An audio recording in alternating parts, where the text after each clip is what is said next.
Hola, ¿cómo les va? Bueno, les damos la bienvenida a la capacitación de territorios y de representaciones, los mapas como recurso didáctico. Queremos, bueno, agradecerles. Vemos que hay gente de un montón de lugares, de diferentes partes de América Latina, de Colombia, de Perú, de todo el país, de Argentina, de nuestra patria. Así que, bueno, saludos a todos y a todas. Y nuevamente, bueno, darles la bienvenida porque, bueno, somos todos docentes y docentes de información, así que les queremos agradecer por el acompañamiento, agradecerles también por seguirnos en nuestras diferentes redes, en Facebook, en Instagram, bueno, en esta red que también es YouTube.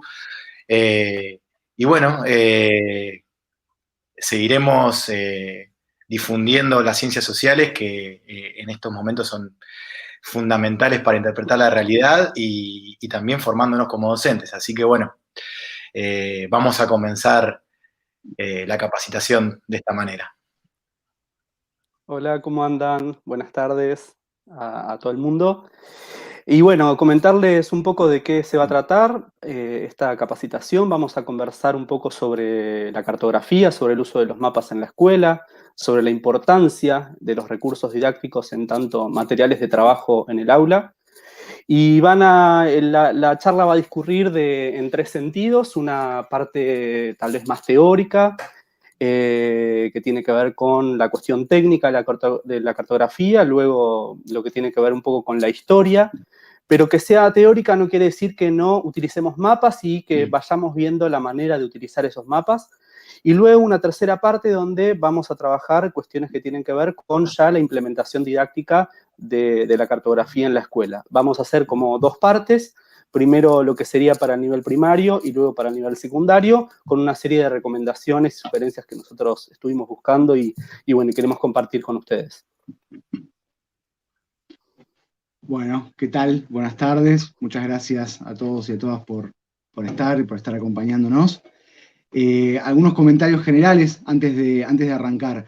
En el transcurso de la semana vamos a publicar un PDF para que puedan acceder a todos los mapas a los que vamos a hacer referencia en alta resolución, así pueden regresar a ellos cuando los requieran. Ese documento también va a incluir la bibliografía de referencia que utilizamos para el desarrollo de esta charla, para ampliar cuestiones teóricas y didácticas. Y en el PDF vamos a detallar entonces esa bibliografía, pensando sobre todo en que tal vez muchos de los que nos están acompañando hoy no son docentes de geografía, sino que son docentes de otras áreas, de otras disciplinas, de otras especialidades, y por ahí les interesa luego profundizar en algún aspecto puntual. Bueno, vamos a contarles un poco cuál va a ser el recorrido y en realidad, los temas, ¿no?, que vamos a ir profundizando en la charla. Y una de las primeras cuestiones que vamos a trabajar es la relación que tiene la escuela moderna, con la cartografía, con los mapas. Todos en nuestro paso por la escuela, actualmente como docentes y también en nuestro tránsito como estudiantes, nos hemos encontrado con los mapas en las aulas, en las carpetas, en los pasillos, en las bibliotecas. Ahora, la cuestión aquí es tratar de analizar cuál es la intencionalidad de la utilización de los mapas en la escuela, qué participación tienen los estudiantes en torno a los mapas, cuáles son los mecanismos de intervención, qué actividades se realizaban y hablar un poco de los diferentes soportes y tecnologías que nos acercaron a los mapas. Desde los mapas escolares hasta el trabajo actual con sistemas digitales como Google Maps. Una de las primeras cuestiones que nos parece importante en esta capacitación es definir qué es un mapa, qué entendemos por un mapa. Básicamente es una representación gráfica y reducida de un determinado espacio de la superficie terrestre, que puede ser completa o puede ser por tramos. Y una cuestión importante a considerar es que tenemos que, digamos, ver dos patas. Por un lado, que siempre trabaja por escala, porque obviamente al ser una representación de la realidad, al tenerlo en nuestras manos, digamos, siempre tiene que haber digamos, una reducción del tamaño real, y esa es una cuenta matemática que más adelante vamos a referir un poco sobre eso.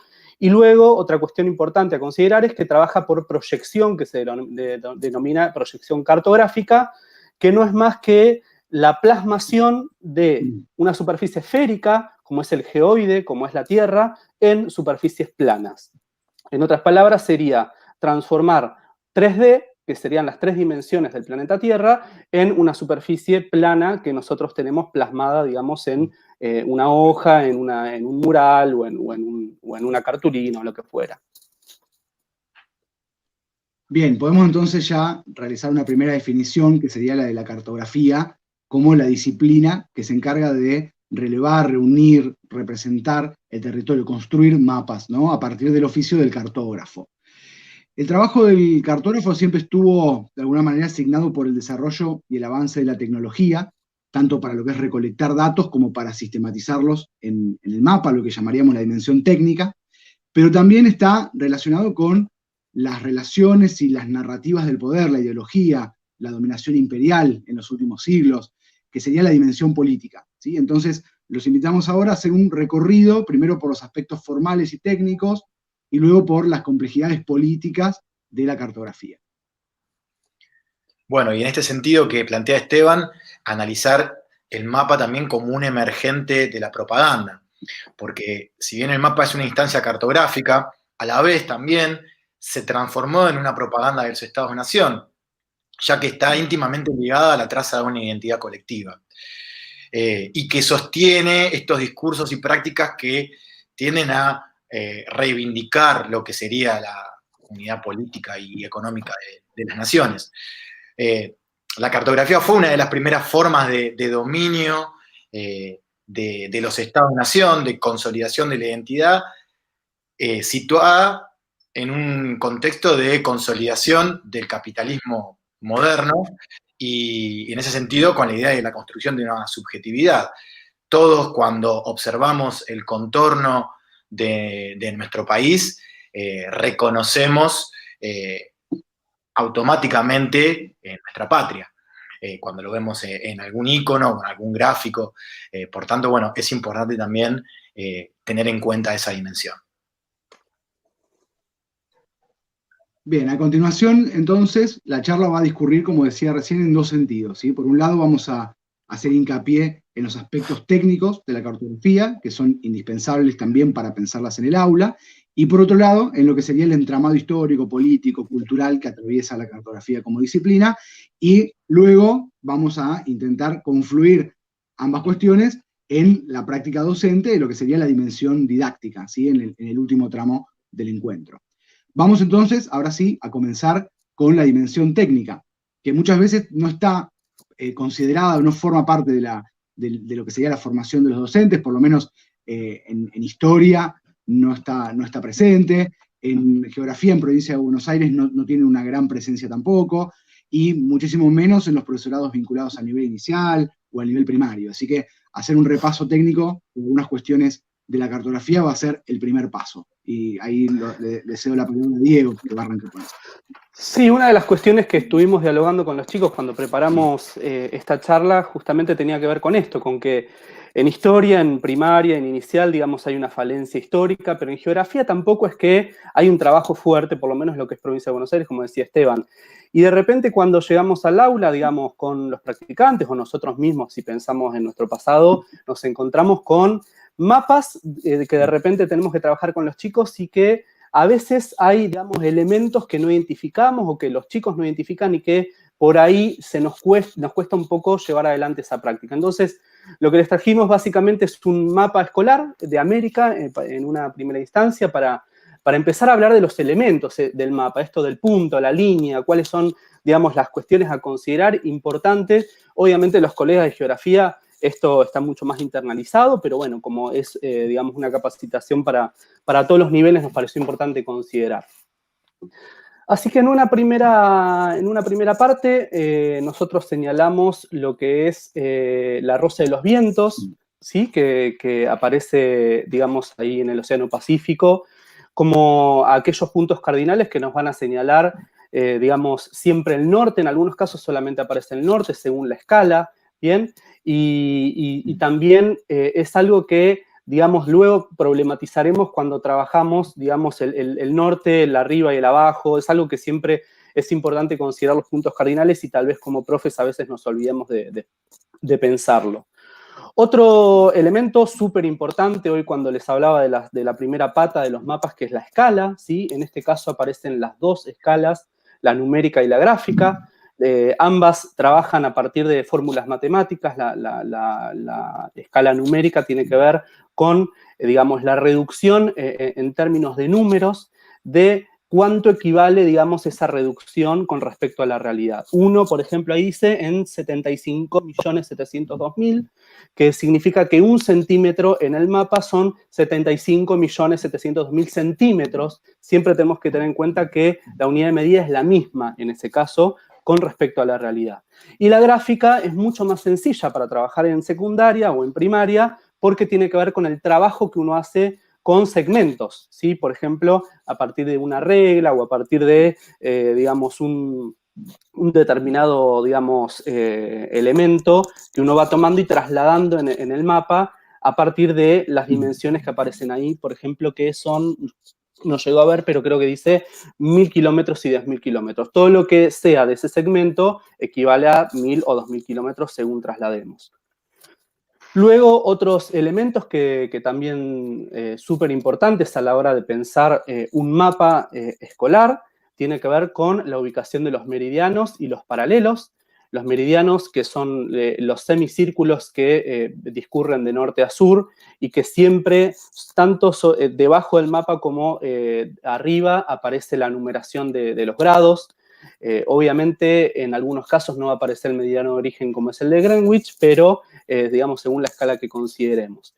Y luego los paralelos, que también, digamos, forman parte de la cuadrícula a partir de la elaboración de la geodesia, como digamos, a partir de los grados que aparecen en el eje vertical. Entonces, todos los mapas tienen, o gran parte de los mapas, tienen la cuadrícula que corresponde a las coordenadas geográficas. Luego, otro elemento a considerar, en este caso, que nosotros tenemos un físico político, aparecen en esta escala puntual las capitales de los países como el único punto, digamos, importante. En algunos aparecen directamente algunas ciudades que son de una relevancia importante y no solamente las capitales. Y luego a veces se trabaja a partir de lo que son puntos, cuadrados, triángulos, diferentes, digamos, simbologías para poder distinguir una cosa de la otra. Otra cuestión importante son los límites internacionales, que allí aparecen en línea punteada de color rojo. También se suele utilizar de color negro, de manera continuada. Bueno, eso depende del instituto del país que consideremos y digamos, la empresa que elabore la cartografía para la escuela.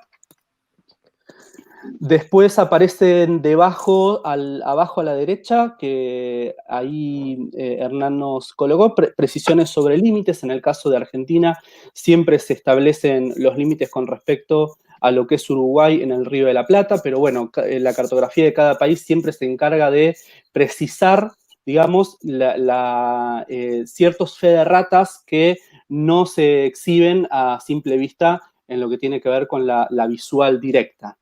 Luego, en este caso, como les decíamos, también aparecen los principales los cuerpos de agua, los cursos de agua como redes hidrográficas o lagos. Y fíjense que arriba a la izquierda aparecen territorios representados en otro color que en este caso, como se trabaja sobre la escala americana, digamos, responden a continentes que no son América. Entonces, siempre para distinguir, digamos, el elemento que uno está trabajando, en este caso es América, de otros territorios, siempre se apela a otras coloraciones. Eso es lo que tiene que ver con los elementos, lo propiamente, digamos, técnico a la hora de pensar el trabajo con los chicos. Una cuestión importante que por ahí se me fue es, obviamente, tomar en cuenta las referencias, ¿sí? Las referencias del mapa ahí las colocamos sobre el centro. Obviamente este es un mapa en blanco, que es aquello que justamente les pedimos a los chicos que plasmen, ¿sí? A la hora de elaborar un mapa temático, que después vamos a trabajar sobre ellos, obviamente las referencias es aquella, digamos, aquella leyenda o aquella lectura que, digamos, quien no elaboró el mapa va a observar a la hora de, digamos, tenerlo delante de sus ojos. Y obviamente el título que es algo que muchas veces a los chicos por ahí se les pasa un poco y que obviamente es muy importante cuando trabajamos determinadas temáticas en ciencias sociales. Y bueno, y los tipos de mapa que nosotros trajimos, obviamente esto no es exhaustivo, digamos, trajimos los más importantes o los que más se suelen utilizar en la escuela, que lo importante considerar en este caso es que la caracterización que nosotros vamos a hacer tiene que ver obviamente con la finalidad que nosotros le vamos a dar en el aula, ¿sí? Ningún mapa es mejor o más importante que otro. Cada uno va a responder a nuestros propios intereses pedagógicos para trabajar con los chicos en la clase. Eso es importante remarcarlo. Así que ahora vamos a mostrarles algunos mapas que consideramos para compartir con ustedes. Por ejemplo, el mapa físico de China, que nos pareció bien interesante por la resolución hermosa que tiene. Ahí debajo a la izquierda, tiene las referencias del mapa físico. El mapa físico, básicamente, lo importante que tiene es que trabaja sobre coloraciones a partir de lo que se llama la escala cromática. La escala cromática es la que aparece más sobre la izquierda, más sobre, digamos, el flanco izquierdo de las referencias. Y lo importante a considerar, porque esto también suele ser un error de, digamos, de los estudiantes cuando transitan una carrera de geografía o los propios estudiantes de secundaria, que se suele asemejar la coloración de ese relieve con los tipos de relieve. O sea, en otras palabras, el rojo o marrón oscuro respondería a montañas, el amarillo a mesetas y el verde a llanuras. Ese es un error bastante frecuente y no es así, sino que eso responde a las diferentes alturas que tiene la Tierra emergida, ¿sí? Muchas veces coincide, obviamente, porque las zonas, digamos, más rojas o más marrones responden a cadenas montañosas o a, digamos, grandes montañas, pero puede suceder que tenemos en algunos casos una meseta que está en altura, 3.000, 4.500, 5.000 metros, que también tiene una coloración marrón y no es una montaña necesariamente. Entonces, lo importante a considerar en un mapa físico es que la escala cromática nos responde a los niveles altitudinales y en el caso del océano, a las profundidades. Y bueno, acá les trajimos también un mapa de Rusia que nos pareció interesante por la proyección, que después vamos a hablar un poco de proyecciones cartográficas. Estaría cargando, Diego. Está cargando porque es bastante pesado, ¿no? Por la resolución vamos que a pasar. Sí, no importa. Vamos al mapa político, ¿te parece? Sí, perfecto. El mapa político es uno de los famosos, digamos, hoy cuando Hernán comentaba, ¿no? Que todo país ha tenido en la historia de la escuela esta misión o esta empresa de querer trabajar mapas políticos en el aula para una cuestión del sentido de territorio, el sentido de nación, digamos, trabajar los nacionalismos en las clases. Obviamente el mapa político es, digamos, el mapa por excelencia de la escuela, donde obviamente se plasman las divisiones jurisdiccionales, los límites internacionales. En este caso, el mapa político de la India exhibe las diferentes provincias que existen en la India con diferentes colores justamente para trabajar sobre esa trama, y dentro de ellos también aparecen las principales rutas que en algunos casos se le anexan, digamos, como mapa temático dentro del propio mapa político.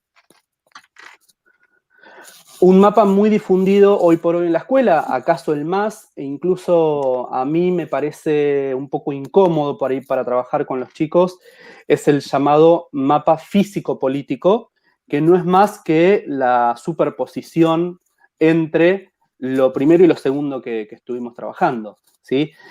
¿Por qué les digo que me parece incómodo? Porque en general uno suele trabajar digamos, el mapa político no solamente por cuestiones jurisdiccionales, sino también para trabajar sobre ciertas temáticas que el mapa político, como mencionábamos hoy, el de América, nos deja en blanco, y cuando trabajamos uno físico-político, que lamentablemente ahí no lo podemos ver, digamos, está la coloración que les mencionaba anteriormente, que se complica por ahí para que los chicos puedan elaborar el tema que nosotros les estamos presentando. Luego los mapas topográficos, ya estos están un poco alejados de la escuela secundaria, la escuela primaria. En algunos casos, compañeros y colegas obviamente lo utilizan porque tienen una riqueza muy fuerte. En este caso, estamos considerando la carta topográfica de Zamfue, de Sudáfrica.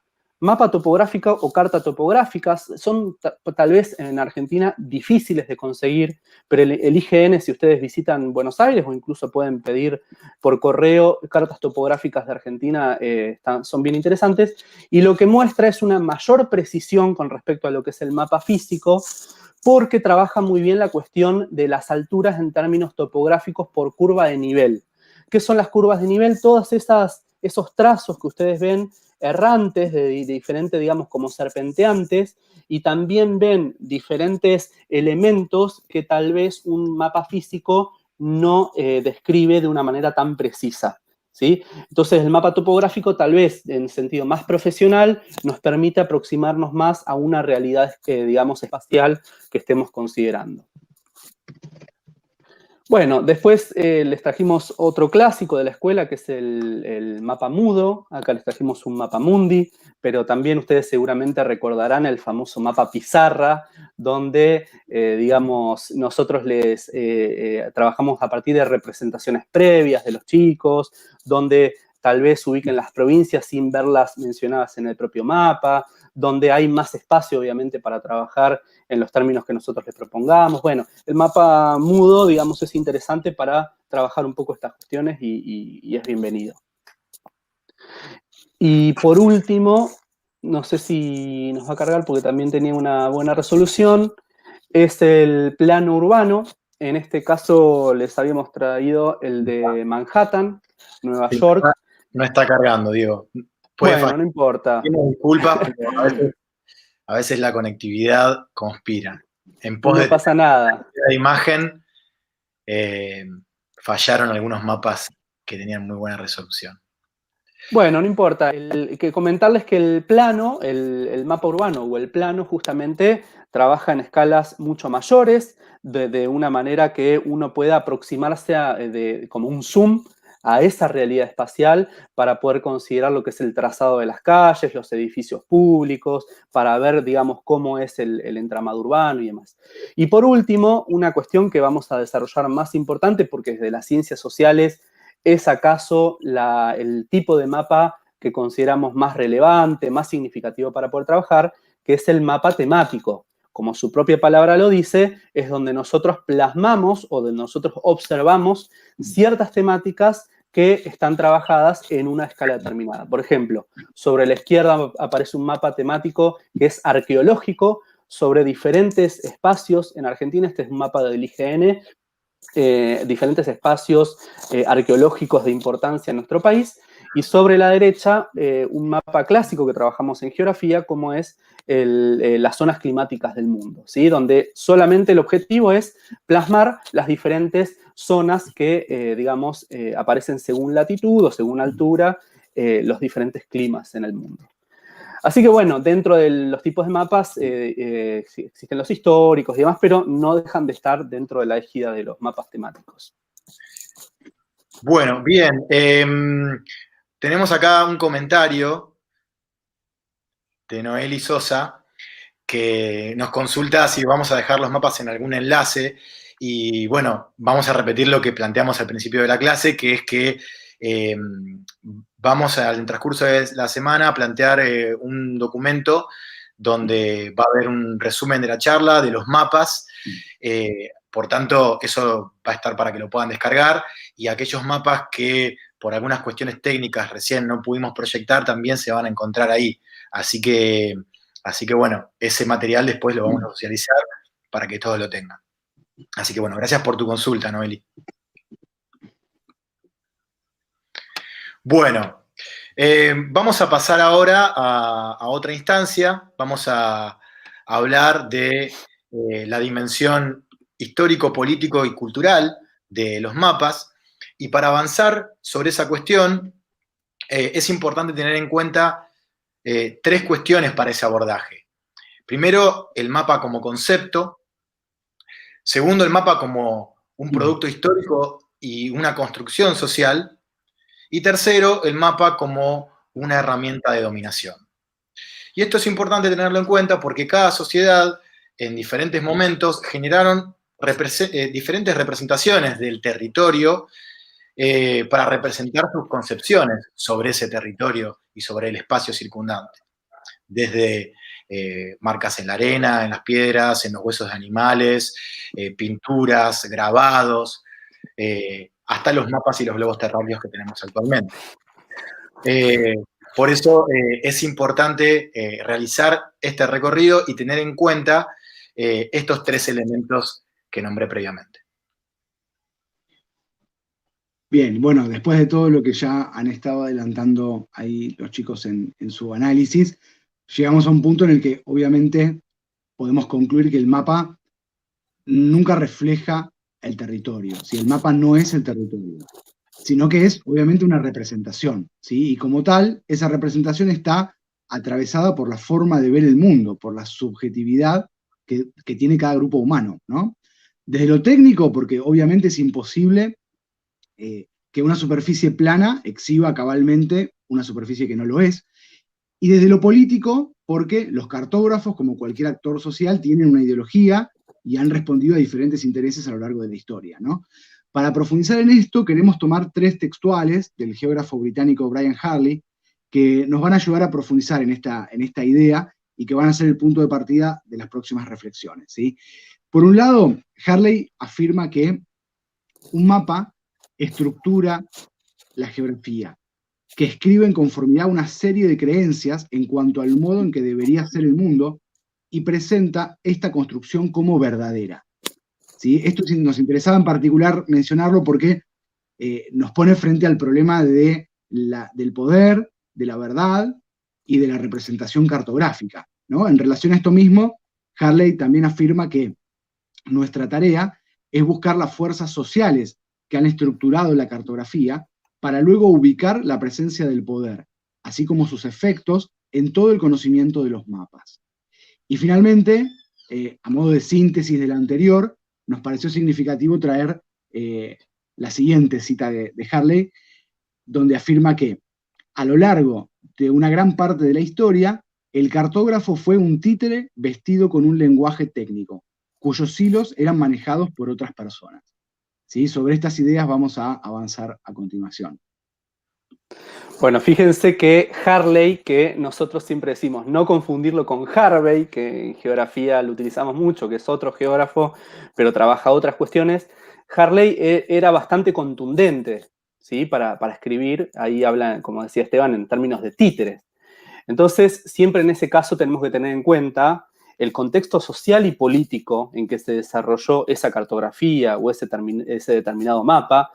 El contexto del cartógrafo como un trabajador, él no deja de observarlo de esa manera, ¿sí? Digamos, muchos cartógrafos respondieron a determinadas coronas y por ende a determinados grupos de poder, ¿sí? Entonces eso siempre tiene que estar, lo tenemos que tener en cuenta. Y por otro lado, el contexto también de otros mapas que existían en ese momento, pero de ese mismo espacio, ¿sí? Porque también vamos a ver que determinados territorios serán considerados por los europeos de una determinada manera que tal vez por los americanos, digamos, por diferentes sectores que vivían en América, eran trabajados de otra manera.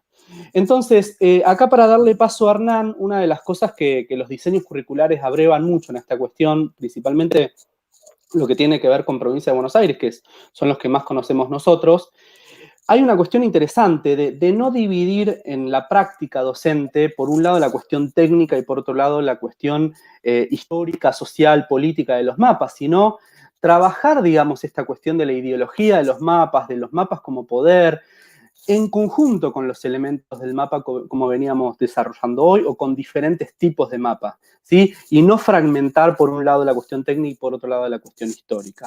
Eso es importante que lo tengamos en cuenta. Bueno, muy bien.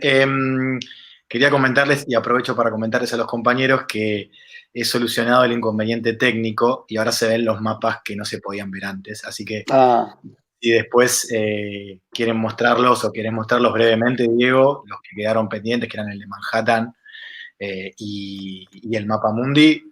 No, avancemos, total, lo van a tener luego en el PDF, okay. No hay drama. Ok.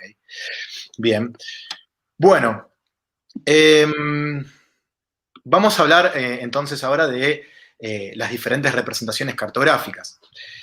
Y en ese sentido tenemos que hablar de qué se trata la descripción de la Tierra o corografía, que exige disponer de mapas para poder localizar de manera precisa el territorio que queremos representar.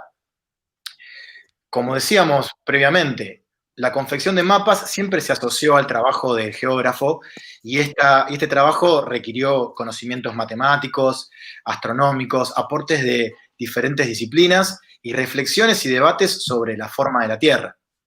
Sin embargo, la geografía, y esto es algo que plantea también Harley, no es una disciplina puramente técnica, sino que está atravesada e influenciada por diferentes entramados de poder. Y esto, volvemos a la última frase que nos leyó Esteban, ¿no? Es por ello que los cartógrafos fueron utilizando las proyecciones que más convinieron en los diferentes momentos históricos a esos entramados de poder y a lo que respondieron. Y eso lo vamos a ver ahora en este transcurso de la historia de la cartografía. Totalmente, porque lo que suele suceder en muchos casos cuando se analiza la cartografía de esta manera es que se le echa la culpa a la proyección. Entonces decimos, la proyección Mercator oculta ciertas cosas o agranda algunas y achica otras. Entonces ha respondido. No, digamos, las proyecciones cartográficas son, digamos, modelos matemáticos que lo que hacen es, básicamente, acá tengo un globo terráqueo pequeño, básicamente salvan o intentan salvar la dificultad que supone representar una esfera, como decíamos hoy, un elipsoide o un geoide, como es la Tierra, en una superficie plana. Para que suceda eso, necesariamente hay que sacrificar, ¿sí? No queda otra. Entonces, este sistema de representaciones que supone ser la proyección cartográfica, básicamente lo que utiliza, como decía Hernán, es la matemática. Y la matemática a partir de cuerpos. En algunos casos se toma, esto no lo vamos a desarrollar para no ponernos demasiado técnicos y que no se nos vaya demasiado el tiempo. Pero básicamente a veces se utiliza, como en el caso de Mercator, un cilindro que se coloca, digamos, de esta manera. Les vamos a recomendar un video para que lo vean bien gráfico. Nosotros no quisimos mostrar imágenes en este tramo para no hacerlo tan extenso. En otros casos un cono, como por ejemplo las proyecciones cónicas. Y en otro caso existen las azimutales, ¿sí? A partir del azimut de la Tierra. Entonces, cada una sacrifica o pierde, digamos, calidad de la esfera en alguna situación. Entonces tenemos tres tipos de proyecciones. Por un lado, las equidistantes, que lo que apuntan es a conservar las distancias, ¿sí? Las equidistantes justamente quieren privilegiar las distancias. Las equivalentes, por ejemplo, la equidistante es la de Mercator, ¿sí? Que permite la navegación a partir del trazado de rumbos. La equivalente, las proyecciones equivalentes que justamente apuntan a conservar las superficies, como por ejemplo la de Peters, Arno Peters en los años 70, 1970, y las proyecciones conformes que apuntan a conservar las formas de los continentes o los espacios, ¿sí? Pero bueno, lo importante, y ahora les vamos a colocar un enlace, ahí ya lo pusiste, Hernán, ¿por qué nos mienten los mapas?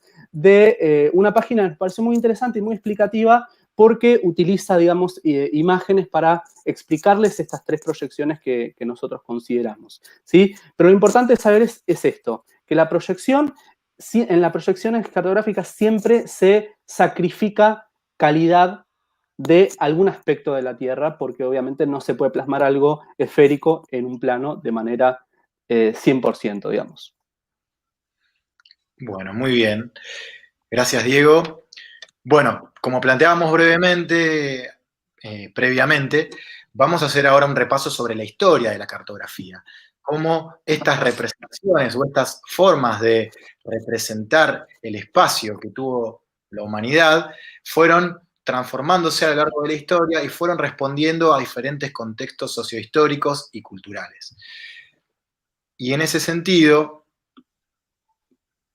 vamos a ir observando, aquí vemos en este primer gráfico, esto es un cuerno de mamut que data de 25.000 años antes de Cristo. Una locura. Sí. Básicamente, lo que vemos aquí es que en la etapa ágrafa, así se la denomina, hay todo un debate sobre la denominación de los periodos históricos. Nosotros elegimos esta denominación. Ágrafa significa sin escritura. Algunos también lo conocen como la prehistoria, pero también esa denominación implica que aquellos pueblos que no tengan o que no tuvieron escritura, pero sí tenían simbología, por ejemplo, no tenían historia. Entonces, bueno, no es el objetivo de la charla de hoy entrar en ese debate, pero explicar un poco por qué planteamos esto de la etapa ágrafa.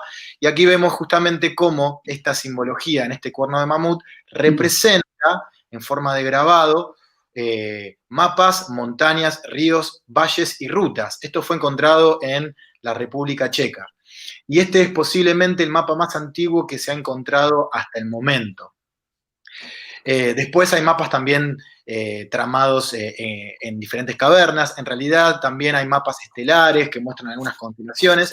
Entonces siempre es importante tener en cuenta que esto tiene que ver ya con parte de la historia de la humanidad y no con el desarrollo específico de una tecnología, sino que es una actitud humana la representación del espacio.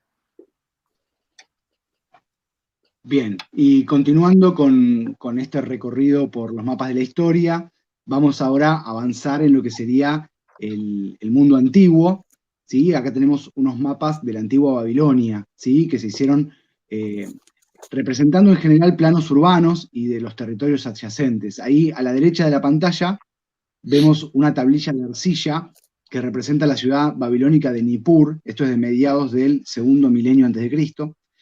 Y a la izquierda hay un mapa babilónico del mundo que se encuentra actualmente en el Museo Británico de Londres y que es aproximadamente del 500 antes de Cristo, y es una copia de un mapa que tiene unos 200 años más de antigüedad, que es alrededor entonces del 700, del siglo VIII antes de Cristo, que no se ha conservado ese mapa hasta nuestros días, sino esta copia. Se trata de una tablilla de arcilla con algunos dibujos e inscripciones en los que se puede ver la representación que tenían los babilónicos del mundo conocido para ellos, ¿no? Este mapa muestra 2 circunferencias concéntricas, así como 7 áreas triangulares, que ahí las van a ver. Hernán agrandó el mapa, así que se ven bien. Con esas figuras geométricas, ellos representaban los territorios, ¿sí? El círculo grande representa al continente y a la ciudad de Babilonia lo representa el rectángulo.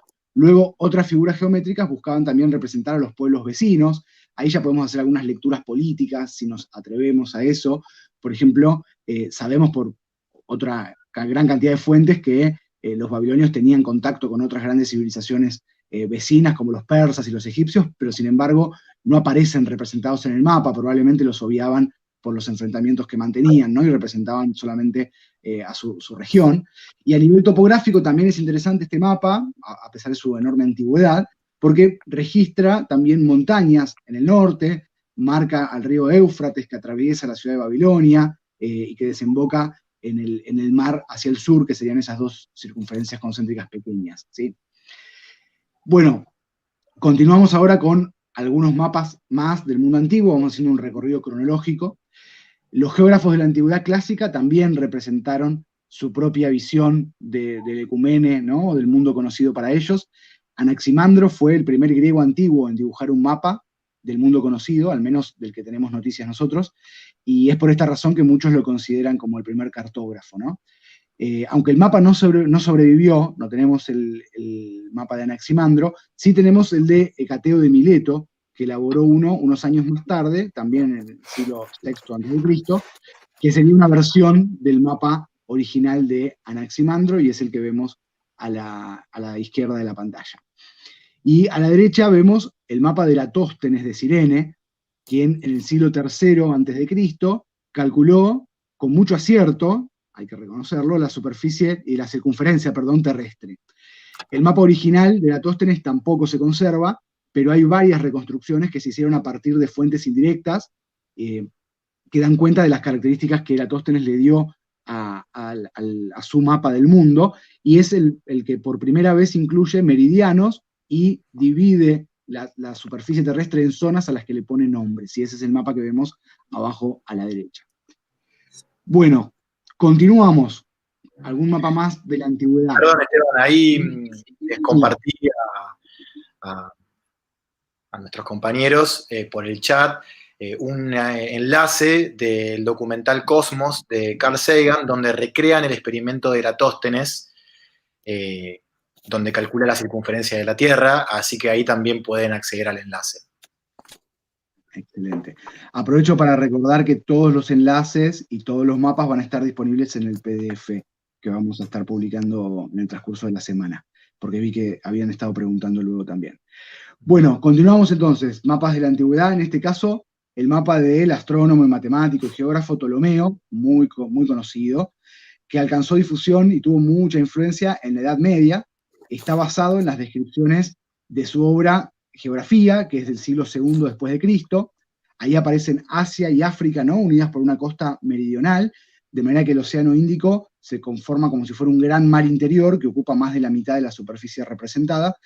El mapa de Ptolomeo no perduró, pero hubo, a partir de su obra, reconstrucciones del mapa. Este mapa que estamos viendo es en realidad del siglo XV, de tiempos del Renacimiento, y está reconstruido sobre el texto de la geografía de Ptolomeo. Y ahora vamos a avanzar ya a los mapas de la Edad Media, y acá hay un par de cosas interesantes para mencionar. Perdón, esta idea que yo comenté hace un rato y que Hernán también desarrolló respecto a cómo la cartografía representa las visiones del mundo, se ejemplifica de manera muy clara en la Edad Media, ¿no?, con los mapas, sobre todo los de la Alta Edad Media, en los cuales las resonancias religiosas, digamos, atraviesan fuertemente a la cartografía. Se denominan mapas de T en O, este tipo de mapas como el que estamos viendo a la izquierda de la pantalla, por, bueno, sus obvias características, ¿no?, morfológicas. Y claramente ahí lo que predomina es la intencionalidad simbólica, ¿sí?, propia del pensamiento medieval. La Tierra está representada como un círculo en cuyo centro se encuentra Jerusalén, y la T está formada por el mar Mediterráneo, el mar Negro y el río Nilo, unido al Mar Rojo, y separa los tres continentes para ellos conocidos, que eran Europa, Asia y África. Este mapamundi, los mapas en realidad de T en O, y este en particular que vemos, es una copia del siglo X del mapa original, de los originales mapas de T en O, que eran los de las aparecieron en las etimologías de Isidoro de Sevilla, ¿no?, en la España visigoda, en el siglo VII, que es una obra que tuvo muchísima influencia en la mentalidad medieval en los siglos siguientes, en otros aspectos como los bestiarios y demás, pero también en el ámbito de la cartografía, ¿sí? De ahí es donde salen estos mapas de T en O, que después con el tiempo se fueron perfeccionando y demás, pero hasta el siglo XI o el siglo XII fueron los que podemos decir que predominaron en lo que es la construcción cartográfica del occidente cristiano europeo. Ahora Hernán nos va a contar un poco sobre los mapas musulmanes. Tal cual. Quería antes hacer una aclaración, porque recién estaban haciendo algunas consultas acerca de el envío del PDF. Jessica nos pregunta si el PDF lo enviamos por mail, y lo que queríamos contarles es que eso lo vamos a publicar en nuestras redes, ¿sí?, que pueden acceder, recuerden, en Facebook y en Instagram, @educsociales. Si ven la barra que va moviéndose debajo de la pantalla, ahí van a poder ver el registro de las redes, por si todavía no nos siguen. Vamos haciendo las publicaciones periódicas. Justamente ayer hicimos una publicación sobre el genocidio armenio, también para descargar.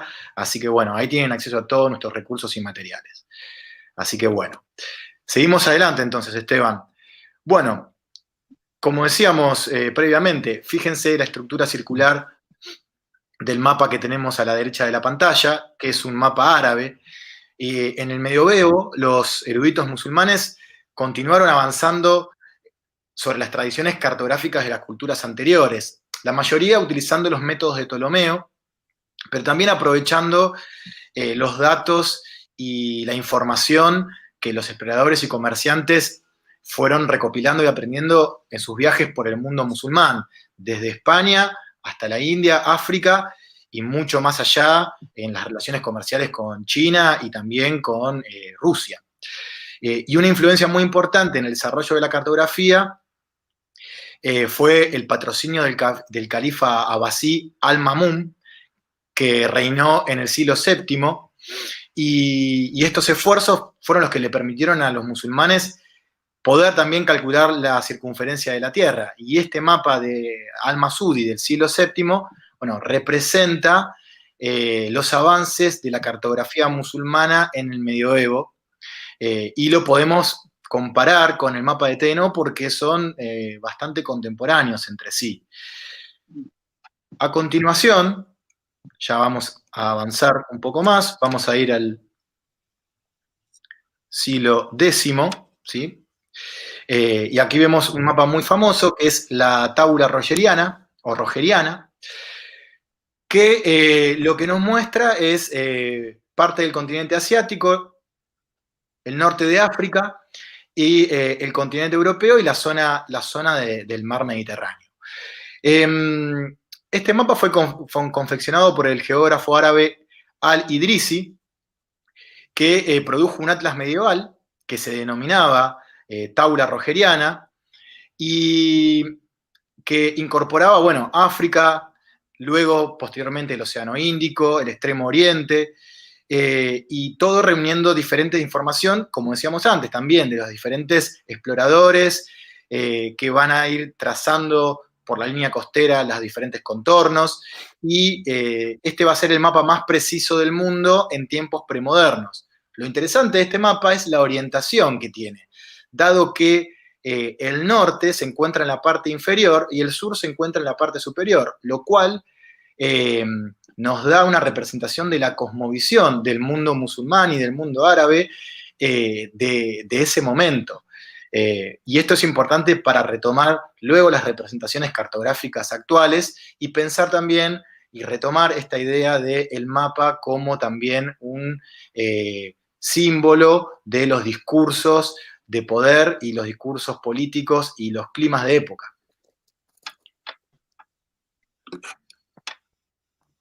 Bien, continuamos entonces con ya los mapas de lo que sería la Baja Edad Media, cuando surgieron los portulanos, ¿sí? Estamos hablando del siglo XIV, XV. Es un nuevo tipo de mapa desarrollado a partir del contexto en el cual Europa comienza a vincularse y a crecer económicamente y comercialmente.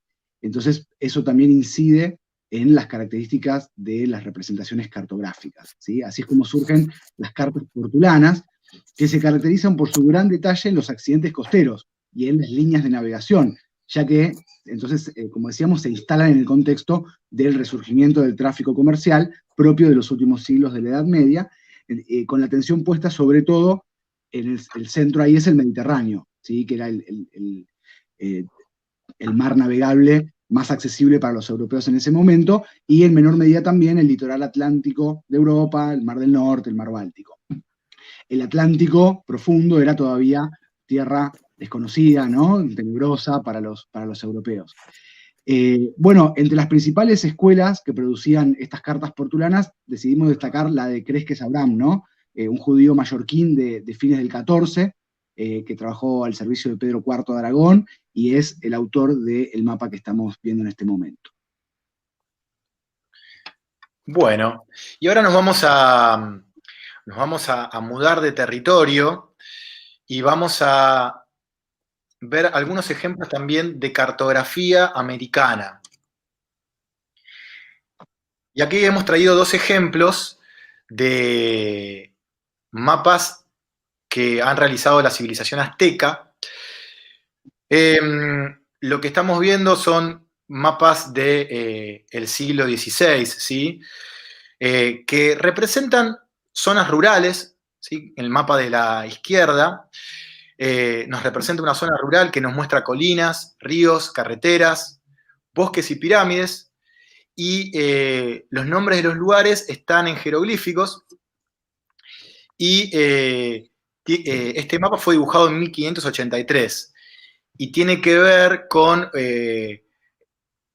una queja de las ofensas que habían recibido los indígenas con respecto a la repartición de tierras que habían hecho los españoles. Este mapa es ya luego de la llegada de los españoles, y es interesante pensar que todos estos territorios en los cuales ustedes ahí ven a la izquierda de la pantalla ciertas divisiones de tierras y rutas, fueron utilizados, todo lo que eran los centros ceremoniales, como centros ceremoniales cristianos. Entonces, este mapa lo que hace es, bueno, es una especie de reivindicación para, digamos, retomar ciertas cuestiones territoriales. Y a la derecha vemos este mapa de la zona de Puebla del siglo XVI, y se muestra la región limitada de un pueblo. En el centro del mapa se ve una especie de águila, ¿sí? Hay que usar un poco la imaginación, pero hay un águila en el centro. Y alrededor de esa águila hay un lugar compuesto de piedras, ¿sí? Que serían las sierras, y luego hay diferentes agrupaciones que muestran personas que representan poblados, ríos, dibujos de templos indígenas, diferentes guerreros y jeroglíficos de varios lugares. Como verán, los mapas de los pueblos americanos tienen otro tipo de representaciones que tienen que ver también con la cosmovisión que tenían esos pueblos, y que tienen una función que va en torno también a las prácticas culturales que ellos realizan. ¿Avanzamos, Esteban? Bien, avanzamos. Vamos ahora a pensar un poco lo que significó el descubrimiento de América, el mal llamado en realidad descubrimiento de América, ¿no? La llegada de los europeos a América, y cómo ello transformó profundamente las representaciones del mundo. Hay muchos mapas de este periodo que dan cuenta de las transformaciones cartográficas. Seleccionamos uno que nos pareció particularmente significativo por varios motivos que ahora voy a mencionar. El autor es el cartógrafo otomano Piri Reis, el mapa es de 1513, y es significativo porque, primero, que es uno de los mapas más antiguos que muestra el continente americano. Fue descubierto en 1929, o sea, no es un mapa que se haya conocido durante los últimos siglos, sino que apenas en el siglo XX fue descubierto en Estambul, en la remodelación de la sede administrativa de lo que era el Imperio Turco, y incluye una representación de tierras hasta entonces desconocidas para los europeos. Y aparte es significativo porque el autor usó muchas fuentes que nosotros la mayoría las desconocemos. Él los denomina los antiguos reyes del mar, y con esas fuentes él construyó este mapa, y además, entre sus fuentes está Cristóbal Colón, del cual no se han conservado mapas hechos por él o enviados a hacer por él, salvo algunos bocetos del norte de la Española, pero no hay mapas hechos ni mandados a hacer por Colón, o al menos no se han conservado, ¿no? Entonces, este mapa de Piri Reis es significativo. Podemos comenzar ahí a ver el contorno, ¿no? de la costa atlántica del continente americano. Se evidencia que no había todavía en ese momento un conocimiento del paso oceánico entre el Pacífico y el Atlántico, obviamente, y también llama la atención el extremo sur, donde se ve territorio representado que, según algunos, podría ser la Antártida, aunque no tenemos registros de que en ese momento hubiera conocimiento respecto a la existencia de la Antártida. Bueno, así que por todos esos motivos, este mapa de Piri Reis nos pareció significativo para compartirlo. Ahora sí pasamos con Diego a hablar de Mercator. Tenemos ahí bastante para decir de Mercator. Sí, el mapa Mercator fue algunos años después, aproximadamente 50, 55 años después, de 1569, que el que estaba refiriendo Esteban, de Piri Reis. Y bueno, este es el famoso mapa de Mercator, ¿sí? El famoso planisferio de Mercator, que obviamente dista pero no tanto. Fíjense que lo que es el sector oriental, digamos, desde Europa hacia Oriente, está bastante bien representado. Lo que sucede con América es, como comentaba Esteban, digamos, como se tenía reconocimiento de las áreas costeras, más que nada, conforme iba avanzando la colonización, fíjense que el sector de Alaska o América del Norte y lo que es la zona de Chile, obviamente está más deformada. No obstante, digamos, hay una precisión impresionante por ser el 1569. Mercator era un cartógrafo y geógrafo germano-holandés y que justamente, como hoy habíamos hablado, digamos, le colocó nombre, dada su importancia, a esta proyección que era de carácter cilíndrico. Ahora, lo importante de considerar en esta cuestión es que el cilindro deforma los tamaños de los continentes y en este caso, hoy hablamos del sacrificio, bueno, lo que se sacrifica son las zonas, digamos, cercanas a los polos. Todo lo que son los territorios ecuatoriales, generalmente no, tienen una lucidez, digamos, una precisión muy importante, pero conforme te vas alejando y acercando a los polos, se agranda. Luego vamos a analizar un poco la cuestión política de esto, ¿no? Porque obviamente los países beneficiados en esto han sido Rusia, Estados Unidos, Canadá y demás. Pero bueno, este es el famoso mapa Mercator de 1569. Luego tenemos al famoso Orbis Terrorum, Typis Orbis Terrorum, Terrarum, perdón, de Abraham Ortelius, ¿sí?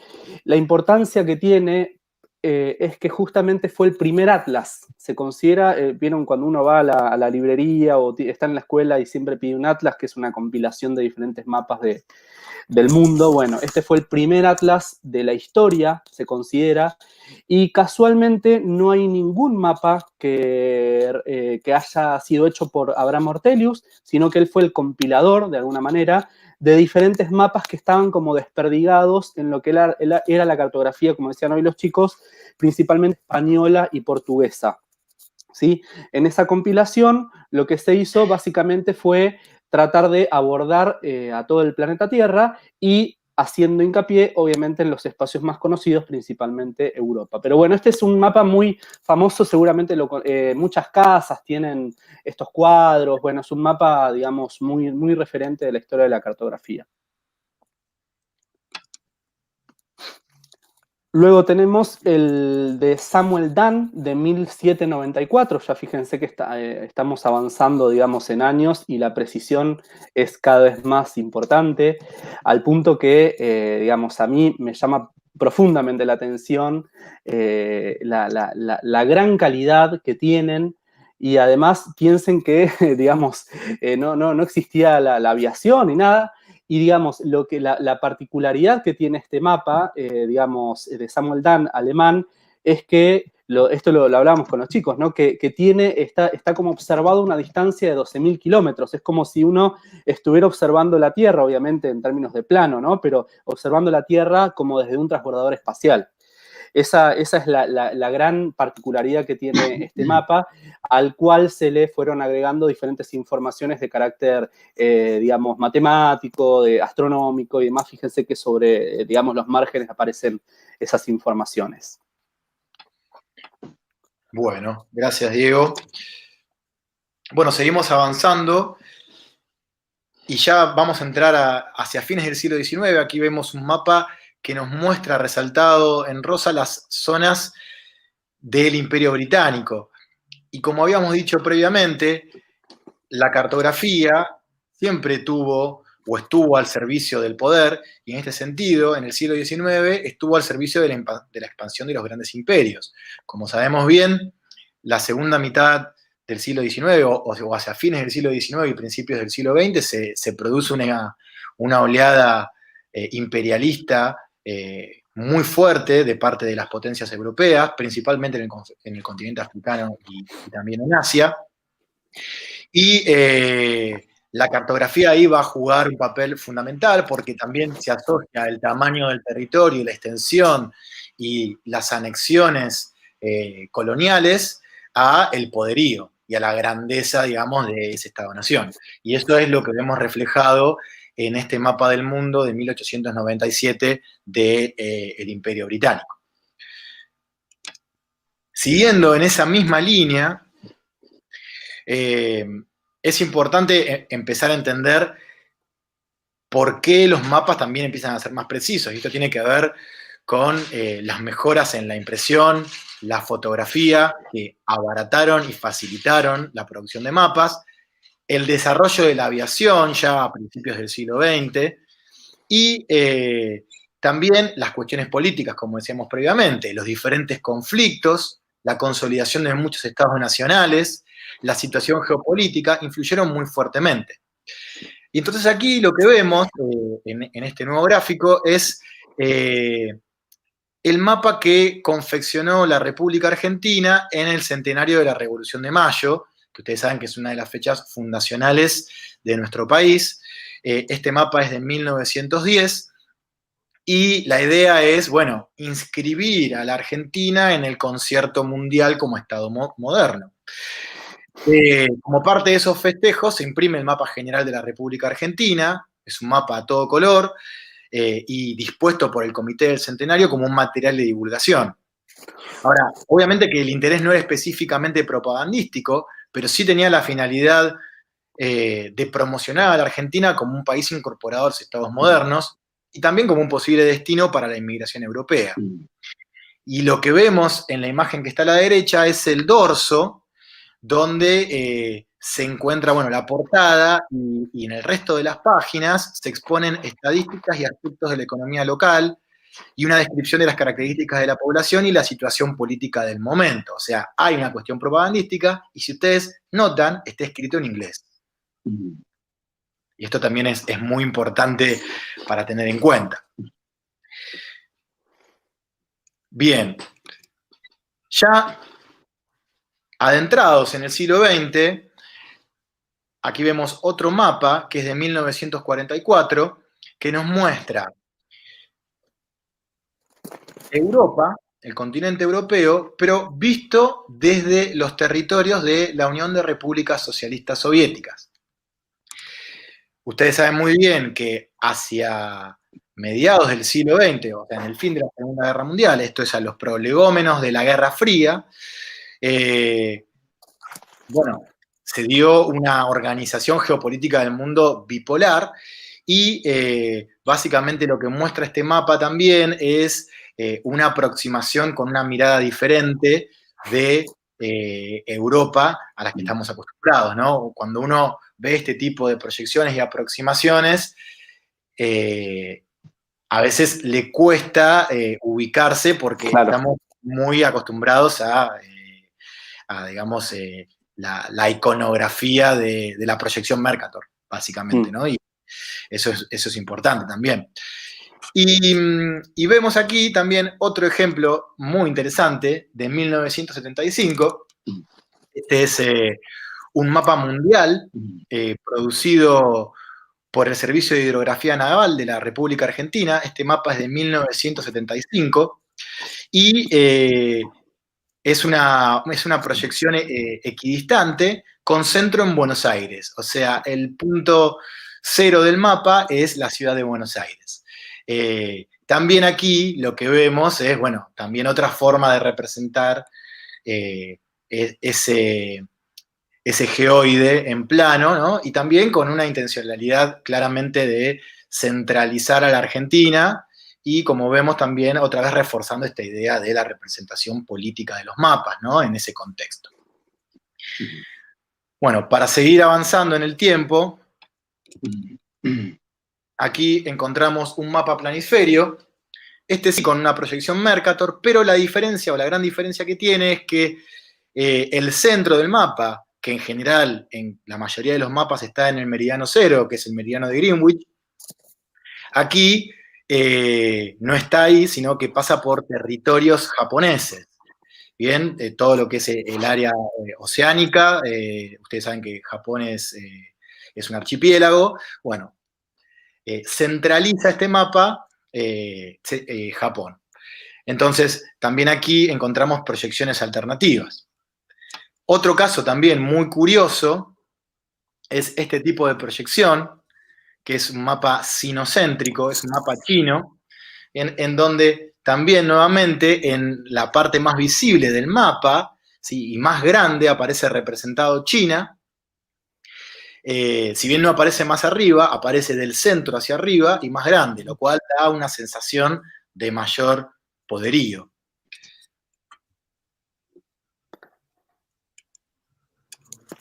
Sí, en función de esto que dice Hernán, es importante considerar, justamente ahora vamos a hablar un poco del Google Earth y Google Maps, que es algo que nos permite también Google Earth, ¿no? Esto de que no existe el arriba y el abajo en la Tierra, en el planeta, ¿no? Uno cuando, me encantaría ser astronauta, ¿no? Pero irte al espacio, digamos, no hay arriba y abajo, sino que forma parte de las convenciones de la cartografía, como hablamos hoy, que responden a diferentes causas. Entonces, ustedes cuando entran a Google Earth, de repente pueden mover la Tierra, ¿vieron? Cuando se alejan de diferentes maneras, y eso es lo que te permite dar cuenta que las proyecciones que comentaban los chicos hoy, justamente existen tantas que pueden romper con Mercator, con esa idea de Europa en el centro y arriba, y se pueden ver de diferentes maneras. Entonces, a partir de los años 90, con donde se desarrolla fuertemente la informática y fuertemente en lo que es puntualmente la geografía, los sistemas de información geográfica, se empiezan a dar estas georreferenciaciones que se llaman de cartografiar los territorios ya desde sistemas informáticos, ¿sí?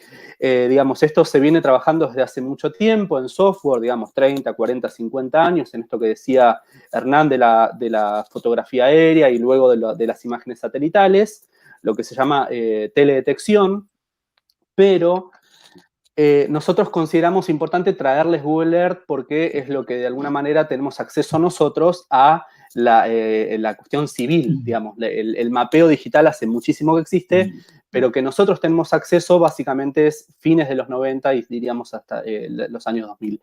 Y lo importante es, bueno, ver la precisión que tiene obviamente esto y de alguna manera el trabajo que también podemos desarrollar con los chicos, que después vamos a trabajar un poco sobre la cuestión didáctica, porque cualquier dispositivo móvil hoy con conexión tiene acceso a lo que es Google Earth y Google Maps, ¿no? Que bueno, lamentablemente tenemos que mencionar la empresa, pero bueno, existen otras también aplicaciones que tienen que ver con la difusión civil de los sistemas de información geográfica. Bien, previamente habíamos mencionado la importancia de la cartografía en relación a las narrativas del Estado-Nación, ¿sí? En ese sentido, quiero hacer una mención muy brevemente a la historia del actual Instituto Geográfico Nacional, que se inició en 1879, ¿sí? Con el nombre de Oficina Topográfica Militar. La fecha es significativa, hay gente que acá seguramente no conoce la historia de Argentina, pero comentamos que en ese momento, en 1879, se produce uno de los últimos y definitivos avances del Estado argentino sobre los pueblos originarios de la Patagonia. Por lo tanto, no es casual la creación de esa oficina topográfica, ¿no? Por eso la fecha es significativa, y de hecho los primeros trabajos que va a hacer esta oficina tienen que ver con el proceso de cartografiar, o sea, cartografiar como una manera de conquistar, ¿sí? A comienzos del siglo XX, la oficina va a jerarquizarse como Instituto Geográfico Militar, denominación que va a sostener durante todo el siglo XX, y recién en 2009 va a pasar al área civil y se va a crear el actual Instituto Geográfico Nacional, el IGN, que ya Diego lo mencionó en algún momento, que tiene un sitio web en el cual comparte recursos didácticos, ofrece la posibilidad de intervenir mapas online, descargar los mapas oficiales de la República Argentina. ¿Sí? Acá insisto con el tema del vínculo entre las narrativas y la verdad, el poder, lo que hablábamos hace un rato de Harley, vuelve a aparecer acá con mucha fuerza, ¿no? El IGN maneja los mapas oficiales del país. ¿Sí? No sé cómo funcionará en otros países, si alguien tiene noticia de esto nos podría contar en el chat, es interesante en realidad el asunto. Acá en Argentina, por ejemplo, las editoriales educativas tienen que tener su cartografía autorizada por el Instituto Geográfico Nacional. Los mapas no pueden usar cualquier mapa una editorial, tienen que utilizar un mapa con los límites establecidos por el Instituto Geográfico Nacional. Si a eso hablamos, ¿no? El instituto lo que hace es, de alguna manera, custodiar, ¿sí? Es una custodia de esa narrativa cartográfica, y eso se ve, por ejemplo, en el mapa bicontinental, que es el que vamos a compartir ahora, y que Diego va a hacer algunas referencias. Este es hoy en día el mapa oficial de la República Argentina, según el Instituto Geográfico Nacional. Sí, este mapa fue aprobado por ley nacional en Argentina en el año 2010 y justamente lo que apunta, que en realidad ya había sido trabajado en los años 40, principios de los 50, no estoy muy seguro, justamente lo que apunta es a reivindicar la porción reclamada de la Antártida por parte de Argentina. Y esto ha suscitado muchas polémicas, mucha discusión, porque justamente, digamos, si Argentina, como tantos países en el mundo, son firmantes del Tratado Antártico del año 59, el cual establece que la Antártida no es de ningún país puede reclamar territorio sobre ella, justamente la polémica está dada en ese sentido, o sea, en un término político de que se está generando una reivindicación de un territorio que justamente el propio Estado firmó para que no sea de ningún país. Y por otro lado también, digamos, esto que decía Esteban, que este mapa bicontinental, al ser, digamos, de uso difundido y todas las escuelas del país, de hecho, yo me acuerdo en el año 2010, del 2010 al 2013, se ha difundido de manera impresionante este mapa mural a todas las escuelas del país, realmente hubo mucha inversión con eso. Pero ¿qué sucede? En términos didácticos también termina siendo un mapa bastante incómodo para trabajar con los chicos, porque por un lado se quiere valorar, digamos, esta reivindicación o este pedido argentino de la porción reclamada, pero por otro lado el territorio emergido, digamos, los 2.900.000 y pico de kilómetros cuadrados, que son los que aparecen bien arriba del mapa y en el centro, resultan bastante incómodos para ser trabajado con los alumnos en clase. Con lo cual, bueno, ahí también, además de la polémica, hay una crítica, ¿no? Bien, y ahora ahí tenemos otro mapa de los oficiales, aprobado por el Instituto Geográfico Nacional. Y ahora vamos a ir de a poco entrando ya en el último tramo de la charla y nos vamos a detener en algunas cuestiones didácticas puntuales, ¿sí?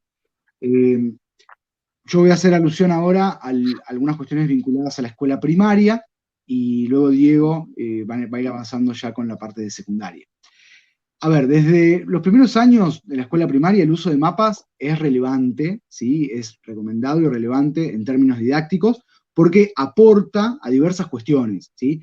Por ejemplo, la apropiación paulatina del uso de lo que serían símbolos y colores para diferenciar las características de lugares y los rasgos físicos y sociales del territorio. También aporta a la localización, ¿no? Partiendo de referencias sencillas, como arriba, abajo, enfrente, detrás, derecha, izquierda, así como puntos de referencia, y de a poco construyendo las nociones de los puntos cardinales para conocer y describir en los mapas. Por ejemplo, movimientos poblacionales, rutas de intercambio comercial, migraciones, también la identificación de escalas y distancias, la comparación de tamaños, de formas, las dimensiones del territorio en mapas con diferentes escalas, la posibilidad de calcular distancias, tiempos, trayectos, dimensionar la extensión, digamos, del territorio, ¿no? En términos de progresión, digamos, de estos saberes, para ordenar un poco las ideas, a lo largo de la escolaridad primaria, podemos decir que en el primer ciclo, que acá en Argentina sería primero, segundo y tercer año de la primaria, niños y niñas de entre 6 y 9 años aproximadamente, el trabajo y el abordaje tiene como finalidad que los estudiantes puedan lograr una aproximación a la representación del entorno próximo mediante la realización de de croquis o planos, antes de empezar a trabajar mapas puntualmente, enfatizando el vínculo entre el paisaje y la intervención humana, por ejemplo. También se espera que de a poco sea posible que los chicos y chicas puedan identificar las nociones más sencillas del contenido geográfico, como identificar lugares, sus características físicas, económicas y sociales, a partir del uso de mapas temáticos, todavía en primer ciclo sencillos, ¿no? En segundo ciclo de la escuela primaria, niños y niñas de entre 10 y 12 años, 9 y 12 años, ya se esperan lograr avances más significativos respecto a identificar las características de los mapas y sus escalas, por ejemplo, la interpretación cada vez más detallada de la simbología convencional, todo esto que estuvimos conversando hace un rato sobre la representación cartográfica, también comenzando por lugares cercanos y comparando ahí las formas, los tamaños del territorio, la ubicación en el contexto primero local o provincial, nacional, luego escala americana y mundial, siempre ir avanzando en ese sentido. También el segundo ciclo va a ser significativo comenzar a familiarizar a los chicos entonces con la forma de la Tierra, la representación mediante distintas proyecciones cartográficas, las nociones de latitud y longitud. Y sobre esto me parece importante hacer un comentario puntual, especialmente para la gente de Argentina que trabajamos contenidos curriculares que se engloban en núcleos de aprendizaje prioritarios que son comunes para todo el país. Luego cada provincia, cada jurisdicción elabora sus propios desarrollos curriculares. Estas nociones cartográficas, de las que hablábamos recién, longitud, latitud, puntos cardinales, son fundamentales, pero no son contenidos en sí mismos, sino que lo ideal es trabajarlos y construirlos paulatinamente en el marco de trabajar con mapas en el vínculo con otros contenidos, que sí son contenidos específicos y curriculares, como las migraciones, los pueblos originarios, los ambientes. En cada contenido trabajamos con mapas y vamos incorporando las nociones de referencia. ¿Sí? No es un contenido en sí trabajar latitud, longitud o analizar mapas de relieve y demás. ¿Sí? Bueno, ahora sí Hernán va a hacer alguna referencia más al tema de los mapas didácticos, mapas temáticos, que mencionamos al principio, pero que ahora los vamos a vincular con la cuestión didáctica. Bueno, bien, gracias Esteban. Bueno, los mapas temáticos son una herramienta fundamental en el trabajo didáctico dentro del aula. Para poder entender un poco y darnos cuenta de cuál es el grado de influencia que tienen, la mayor parte de los libros de texto está plagada de mapas didácticos, de mapas temáticos, y son aquellos que están diseñados para mostrar características o conceptos particulares, ¿sí? Por ejemplo, no sé, densidad poblacional, rutas comerciales, ¿bien? Esto excluiría a los mapas topográficos. Y ahora me gustaría compartirles una serie de ejemplos para poder graficar un poco mejor esto y para poder ver los diferentes usos que podemos darle a esta herramienta. Bien, aquí vemos un mapa que nos muestra los exgobiernos coloniales del continente africano y sus respectivas fechas de independencia de las naciones, ¿sí? Esto nos muestra, es un mapa del proceso de descolonización, en donde nos va mostrando con diferentes colores las metrópolis que colonizaron los territorios, y luego, dentro de cada territorio, está el nombre del país con su fecha de independencia. ¿Bien? Y haciendo también, al final del mapa, abajo, la aclaración de que Zimbabue y Sudáfrica siguieron siendo gobernados, a pesar de su independencia política, por las minorías étnicas, en este caso eran los blancos, hasta 1980 Zimbabue y hasta 1994 respectivamente.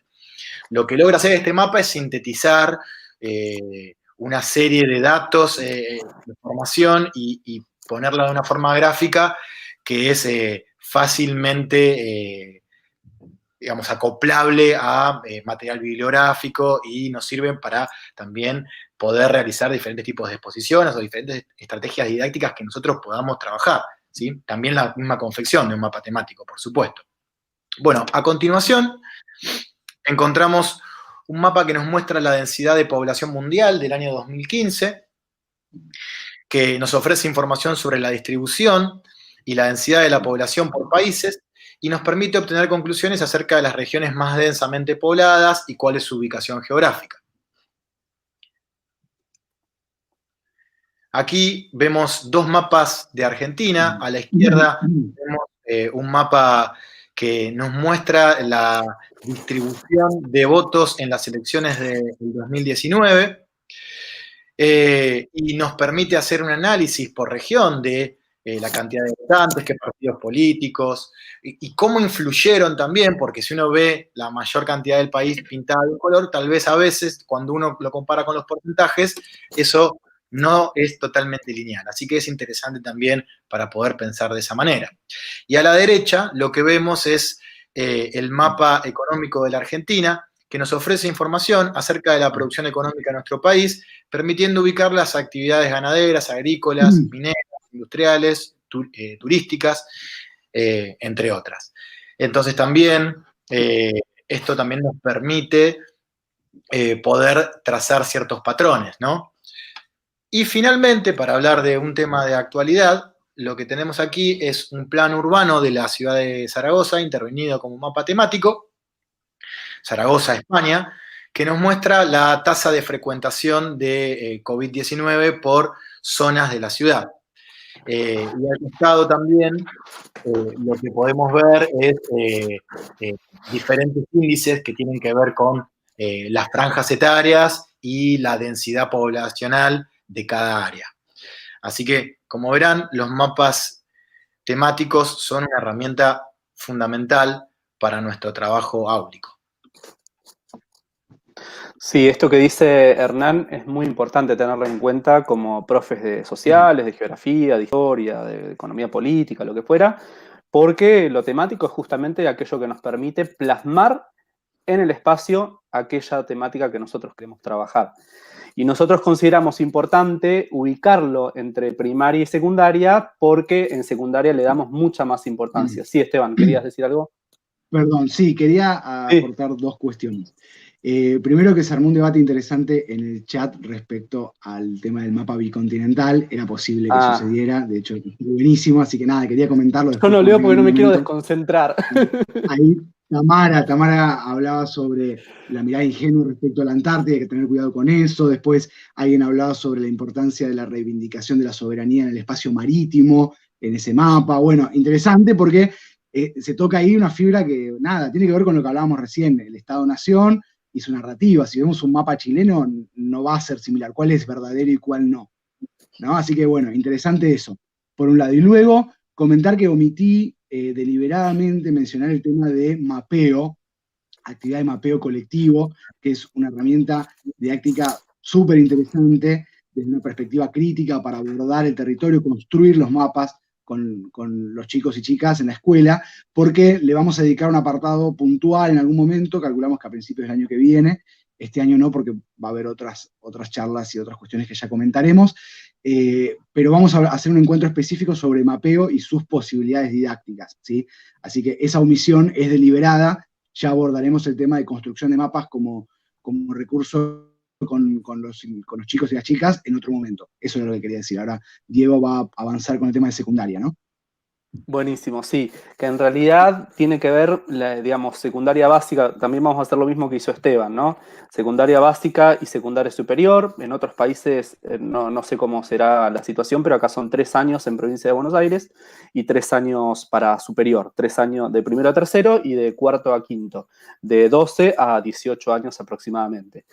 Entonces, lo que sucede en básica es que de alguna manera es una continuidad del trabajo que venía desarrollando Esteban con respecto a esto de la imaginación geográfica, ¿no? De situar a los estudiantes en los términos del conocimiento del espacio, de la apropiación del territorio. Entonces, en este sentido, una de las cosas que sugerimos nosotros, que tal vez como todavía son chicos, que tienen 12, 13 años, una linda forma de aproximarlos a la cartografía o a la representación del espacio tiene que ver con el videojuego. Entonces, hay 2 videojuegos que ahora Hernán les va a compartir en el chat, que son muy conocidos. Uno de ellos es el Minecraft, que los chicos incluso lo conocen mucho mejor que nosotros, porque hace unos años se jugaba bastante, que tiene que ver con el análisis espacial y el trabajo, digamos, sobre un determinado territorio. Y otro, en el caso de provincia de Buenos Aires, pero me imagino que otras provincias también tienen en la currícula, es la temática de los diferentes imperios o las diferentes civilizaciones de la historia, que justamente nosotros lo que recomendamos es trabajarlo con el Age of Empires, el famoso juego que ya tiene varias partes, digamos. ¿Y por qué nos parece interesante? No solamente por una cuestión de contenido histórico, sino porque fíjense que conforme van avanzando estas civilizaciones territorialmente, justamente se amplía el panorama o el plano en el que estas civilizaciones operaban, ¿sí? Entonces, en ese sentido, nosotros destacamos como aquello de la tierra incógnita, que hoy hablamos de los exploradores cuando cartografiaban cuestiones que no conocían y las hacían, por ejemplo, con animales salvajes, digamos, o con monstruos, o con diferentes cuestiones. El Age of Empires nos parece interesante porque todo aquello no conocido todavía por esa civilización, mientras los chicos juegan, aparece como negro. Y a medida que van construyendo, se va ampliando el plano de trabajo. Eso en cuanto a los videojuegos. Después otra cosa que sugerimos en torno a esto de, que hablábamos hoy, digamos, de la cartografía histórica. Piensen que, digamos, en secundaria, con los más chiquitos, se trabaja esta cuestión de la colonización, y la colonización también puede ser trabajada a partir de los mapas, de la cartografía. Y una de las cosas que pensamos con los chicos tiene que ver con el juego de rol, ¿sí? Que los chicos se posicionen, por ejemplo, en los términos de un, digamos, cartógrafo, que de repente les llega esta información del viajero o del navegante que conoce nuevas tierras. Por ejemplo, ahí podemos trabajar el diario de Colón, o el diario de Magallanes, o del Cano, digamos, de diferentes lugares de la Tierra, y a partir de esa lectura de los diarios, que obviamente tiene que ver con, digamos, con una lectura bastante compleja, que ahí tenemos que jugar nosotros como profes para digamos, que comprendan ciertas palabras y demás, que ellos puedan dibujar o esbozar ciertos parámetros de lo que ellos están leyendo. Y por contraparte, otra de las cuestiones que sugerimos es al revés, que a partir de un mapa antiguo, como los que mostramos con Esteban y con Hernán, ellos puedan describir lo que observan en ese territorio como si fueran los exploradores o los navegantes que en el siglo XV, XVI, XVII, digamos, iban a conocer nuevos rumbos.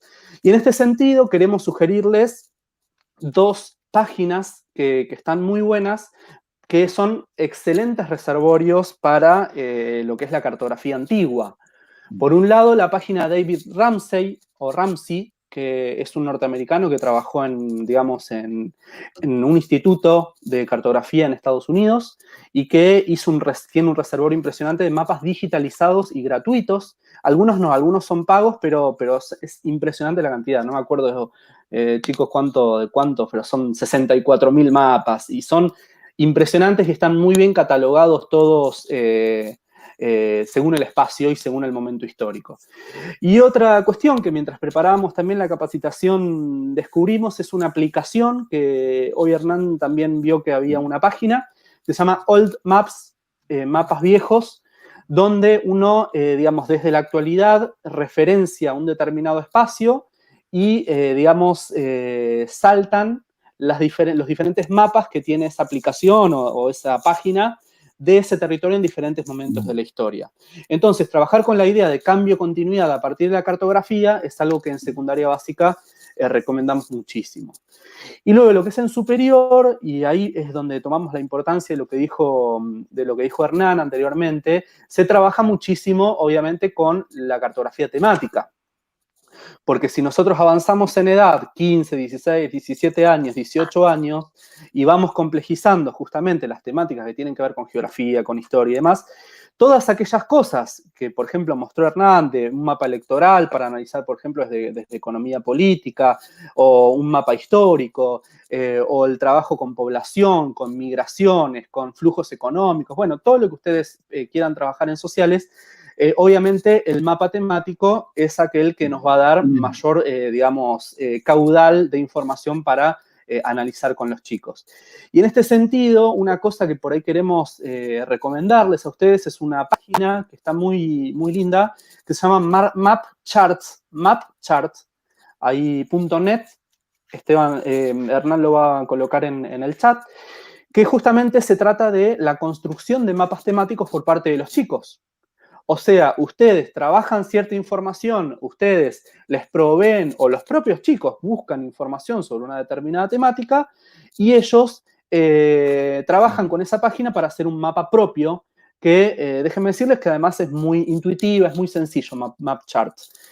Y por último, otra de las cuestiones que también, enlazado con lo que venía diciendo Esteban, en primaria, en secundaria se trabaja muchísimo sobre la intervención del mapa, la cartografía crítica, la cartografía colaborativa, ¿sí?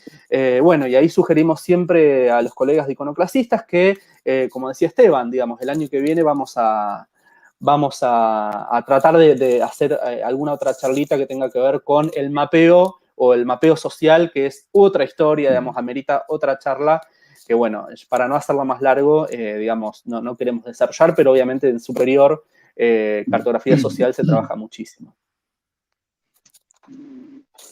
Bien, llegamos al final. Le quería agradecer a Cristian que nos recomendaba un paper de gamificación sobre Race of Nations. Ahí ya lo agendamos, lo vamos a lo vamos a estar viendo. Bueno, para cerrar, decidimos compartir con ustedes dos materiales que abandonan un poco el tono académico que tuvo hasta ahora la charla. Va a comenzar Hernán compartiendo una lectura de Galeano. Bueno, los mapas árabes todavía dibujaban el sur arriba y el norte abajo, pero ya en el siglo XIII, Europa había restablecido el orden natural del universo. Según las reglas de ese orden, dictado por Dios, el norte estaba arriba y el sur abajo. El mundo era un cuerpo. Al norte estaba la cara, limpia, que miraba al cielo. Al sur estaban las partes bajas, sucias, donde iban a parar las inmundicias y los seres oscuros, llamados antípodas, que eran la imagen invertida de los luminosos habitantes del norte. En el sur, los ríos corrían al revés. El verano era frío, el día era noche y el diablo era Dios. El cielo, negro, estaba vacío. Hacia el norte habían huido las estrellas. Bueno, nos parece que sintetiza bastante todo lo que estuvimos hablando y para terminar, queríamos rendirle un homenaje a Quino, que justamente mediante su gran personaje Mafalda, siempre en el corazón, ha trabajado mucho lo que tiene que ver con mapa, cartografía, globo terráqueo, el arriba y el abajo, y bueno, obviamente siempre desde un tono crítico, ¿no? Entonces, bueno, estuvo circulando muchísima tira de Mafalda desde la muerte de Quino, y justamente, bueno, no queríamos dejar pasar esta tira que dice: pero libertad, lo estás poniendo al revés. ¿Al revés respecto de qué? La Tierra está en el espacio y el espacio no tiene ni arriba ni abajo. Y le dice, eso de que el hemisferio norte es el arriba es un truco psicológico inventado por los que creen que está arriba, para que los que creemos estar abajo sigamos creyendo que estamos abajo. Y lo malo es que si seguimos creyendo que estamos abajo, vamos a seguir estando abajo. Pero desde hoy, San se acabó. Y dice, ¿dónde estabas, Mafalda? No lo sé, pero algo acaba de Sanse acabarse.